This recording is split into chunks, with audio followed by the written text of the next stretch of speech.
Homophone. Homophone means some word pronunciation is same but meaning is different. কিছুমান শব্দ আছে যিবিলাকৰ উচ্চাৰণ একেই কিন্তু ইয়াৰ অৰ্থ বেলেগ, ইয়াকে হোমোফোন বুলি কোৱা হয়। একে উচ্চাৰিত শব্দ। তো তলত কিছুমান শব্দ দিয়া হৈছে আৰু এইবিলাকৰ অৰ্থও দি দিয়া হৈছে আৰু ইয়াৰ পিকচাৰ ছবি দিও ইয়াক বুজাই দিয়া হ'ব। একচেপ্ট মানে গ্ৰহণ কৰা, একচেপ্ট মানে বাহিৰে, হায়াৰ মানে ভাড়া বা নিয়োগ কৰা, হায়াৰ মানে ভাড়া, হিয়াৰ মানে ইয়াত, হেয়াৰ মানে চুলি, উইক মানে দুৰ্বল, উইক মানে সপ্তাহ, টু মানে লৈ, টু মানে উ, টু মানে দুই মানে সংখ্যা, টু মানে ভৰিৰ আঙুলি,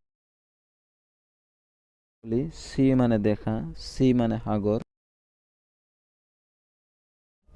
শিপ মানে জাহাজ, শিপ মানে ভেড়া।